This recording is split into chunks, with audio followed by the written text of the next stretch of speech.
So, if he's unlike Jonah, then either he was bluffing the people. No, it's Jesus. He is telling he will be like Jonah, and you are telling that he was unlike Jonah. So either he was lying, bluffing, deceiving the people, or you have misunderstood. One of the two. Either he was lying, he was bluffing his way through, or you have misunderstood. Tell me, which is it? Either he was lying, or you have misunderstood. I would say he was not lying.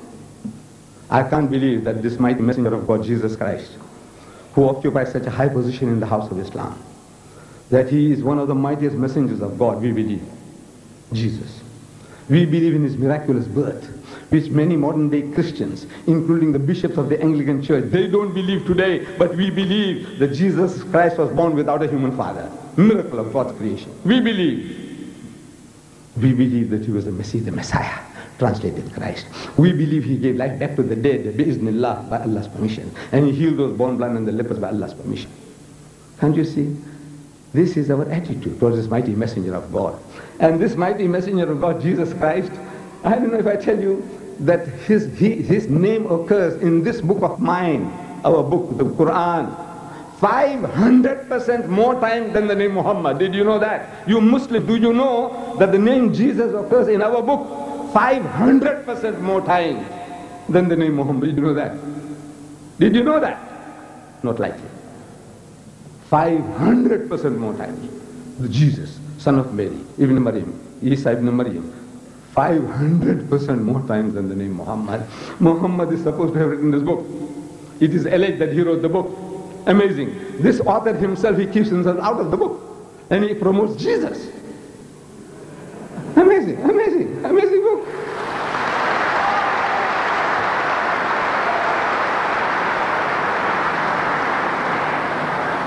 Just by the way, His Holiness the Pope, John Paul II, he has just written a book called Crossing the Threshold of Hope by Pope John Paul II. It became the world's bestseller in 12 countries immediately on publication. In 12 countries it became the world's bestseller. In this book, he has some beautiful things to say about Islam and the Prophet Muhammad. But there is a chapter he has here in the book about Mary, the mother of Jesus.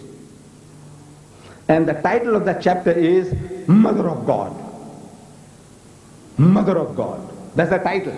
The title in the book, he calls Mary, the title is Mother of God. And he's talking about having a dialogue. So if I had the opportunity of meeting His Holiness, I would have asked him, Your Holiness, you know, this Mother of God of yours, how many times is she mentioned in your book, the Bible? How many times? And I believe he's not expected to know that. And there isn't a Christian who can give me now. I give you, if I keep on giving this Quran away, I'd rather give you $50. Any Christian who can tell me how many times Mary, the mother of Jesus, is mentioned in your book. $50. Put up your hand, please. I don't want anybody to shout. Just 1 second. Give somebody else a chance, if there is. How many times is Mary, the mother of Jesus, mentioned in your Bible? Put up your hand. Be fair to everybody. Anybody? No, let's try. Yes, my brother. I said a Christian. I want a Christian to answer that. Please. Give the Christians a chance. Nobody there? Yes, my brother. Sir, I want to ask you a question. No. Why are you mentioning our money, sir, in this missionary? Why is that, sir? Is the money is not involved, sir? Not involved, sir. My dear brother, simple question, simple. No, I was not trying to score any points. I said, how many times is Mary, the mother of God, your mother of God, Mary, how many times is she mentioned in your book? I said the Pope is not likely to know that. It's not a part of his training. I don't blame him for that. But I'm telling you now, there isn't a Christian born who can give me that offhand. There isn't. My brothers are walking away. They're walking away. Welcome to them. That's a prerogative, your privilege. You're not forced to come and listen. If you think it's too heavy for you,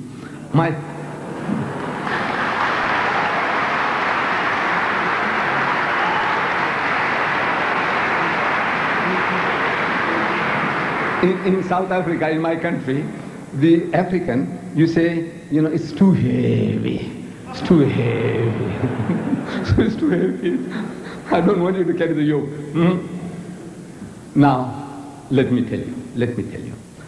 Mary, the mother of Jesus, is mentioned in the first 3 books of the New Testament, Matthew, Mark, and Luke, 17 times. You can remember that now. 17 times. And in the next 24 books of the New Testament, once. Total 18. Word Mary occurs in the New Testament 18 times.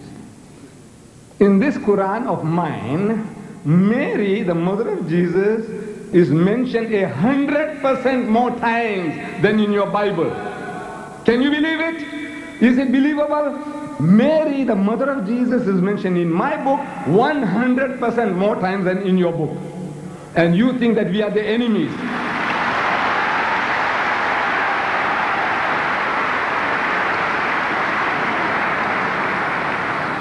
Actually 32. Actually 32. It's almost 18 times 2 is 36, this is 32. It's near enough. I said 100% more times. It's like a figure of speech, but 32 times as against 18.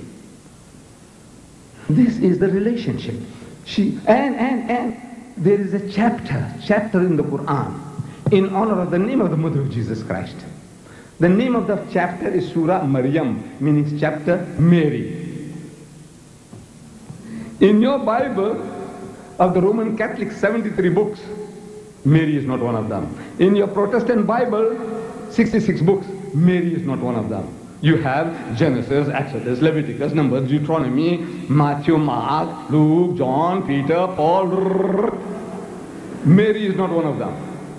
Admit it is not there. In my book is enshrined Surah Maryam with the greatest respect in honor of the name of the mother of Jesus Christ. It's a chapter in the Quran. And you consider us to be the enemies. No. Are we trying to be funny? No.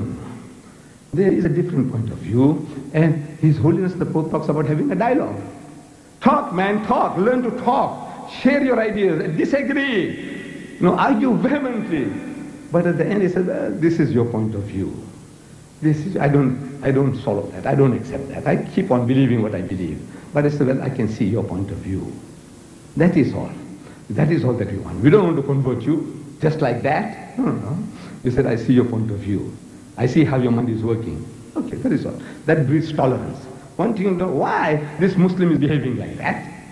He passes a butchery with a pork pig hanging and he wants to spit. And you're getting offended. You have a right. This is because your mouth is watering. That pork chops. You're seeing the pork chops, your mouth is watering. And this guy is spitting. Why does he do that? To offend you? No. He's programmed. The Muslim is programmed, brainwashed, that this is the filthy, dirty animal. You don't eat it, you don't rear it, you don't touch it, you don't keep it. But he's programmed.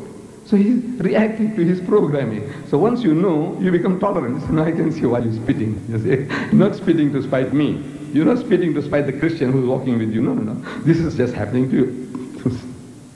It happens. So this is dialogue. Once you know, you become more tolerant. Even you disagree, but you become more tolerant.